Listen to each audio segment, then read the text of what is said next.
Thank you. And thank you very much, Freedom House. Thank you, Bobby, for those wonderful remarks and what you've said. And thank you all for being here and being so gracious to me. I am humbled, really humbled, to be in the same company as an awardee of people who are icons of freedom and human rights. And let us spare a thought right now for the Al-Khawaja family, recipients of this award in 2012, who have now been joined in prison in Bahrain by 26-year-old Mariam. Their courage and strength inspires many.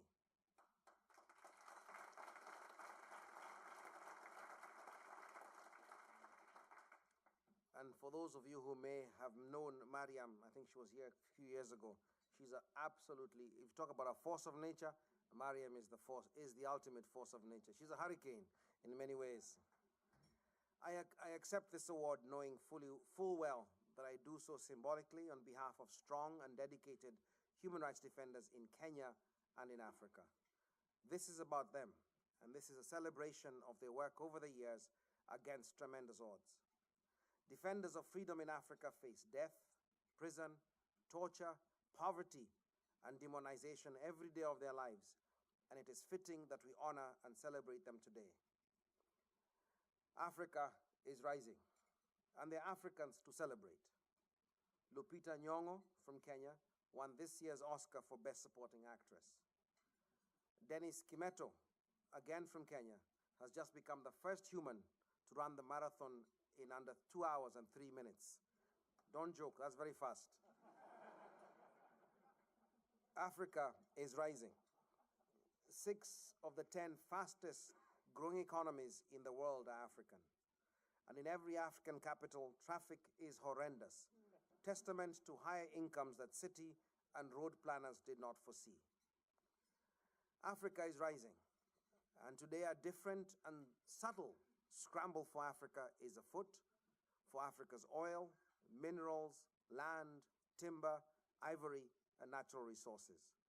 From China to Japan, Brazil to India, USA to Europe, companies and states are scrambling for the continent's resources with the connivance of Africa's leaders, signing opaque deals that few know much about.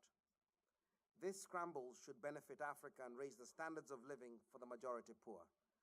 But I'm afraid that without freedom, without respect for human rights, this new scramble could well turn out to be like the last one of the 1800s. And the signs are not promising, as the gap between the rich and the poor and the specter of insecurity, terrorism, and disease continue to haunt Africa. For while many countries have the symbols and rhetoric of democracy and freedom, the truth is that its substance remains almost a fantasy.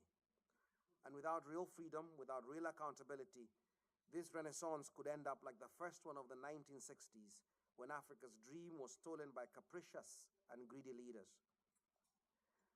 And yet, amidst and despite all this, I remain hopeful and optimistic that Africa will indeed carry on rising.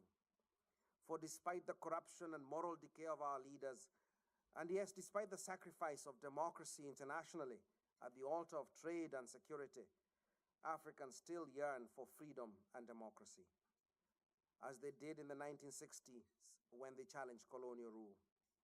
And just as that liberation struggle proved successful, this one too shall succeed. As Martin Luther King put it, the arc of the moral universe is long, but it bends towards justice. But we need a new commitment to democracy and freedom, not just in and for Africa, but globally. For the ills in Africa are global. We need a commitment that goes beyond the forms of democracy and sham elections, often no more than civilian coups, and into the substance of democracy.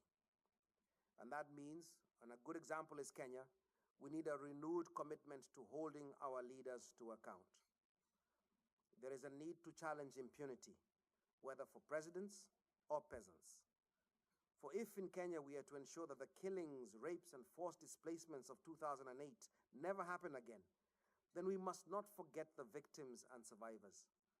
To this day, they seek justice and recognition, but have been forgotten. And as long as impunity at the top is tolerated and normalized, corruption and lawlessness will always haunt us. And that can make efforts of counterterrorism almost moot. A new commitment to democracy means a more creative support for social movements and grassroots work. And this work is painstaking, it is difficult, and it can be frustrating. But there's no alternative. There's a lot that the US can do. First, it must walk the talk. It must raise issues of human rights, freedom, and civil society to the same level as security and trade. This should not be a consistent trade-off.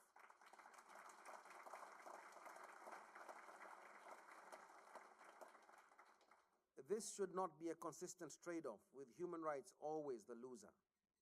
And it must go beyond rhetoric to devising creative and substantive ways of implementing the universal values of freedom and human rights that it espouses.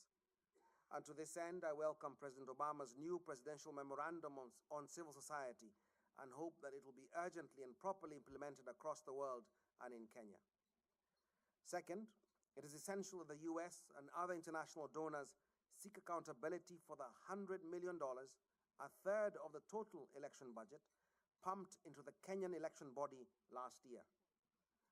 The election body's own internal audit report tells horror stories of corruption, compromise, and illegality.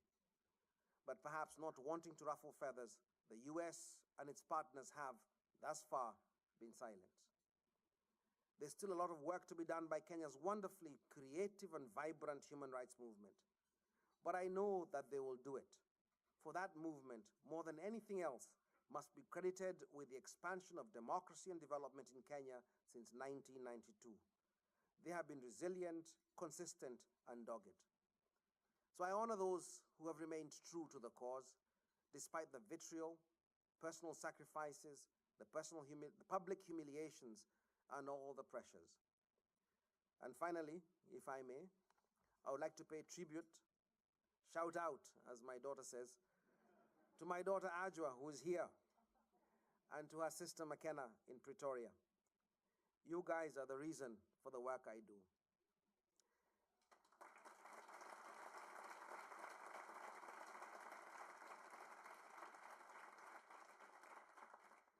Because I believe firmly that the Kenya we leave your generation should be free, secure, prosperous, and respectful. And that is possible. And I thank you for putting up with me, with all my woes and weaknesses. You rock, kids. And to my friends, many of them hidden in a table there, some of them hidden in a table there, gathered from that first day in boarding school, so many, many years ago, and along this journey of life, here and across the world. You inspire me, you move me, you ground me. And to all the amazing people and groups I work with, the Kenya Human Rights Commission, the Kenyans for Peace, for Truth and Justice, Muslims for Human Rights, Independent Medical Legal Unit, I salute you. And to my colleagues at Inform Action and all the incredible work that they do on the ground, my co-director, Lucy Hannan, who is going through significant pressures of almost being deported for the work we do together. You guys, this is for you. Thank you, thank you, thank you.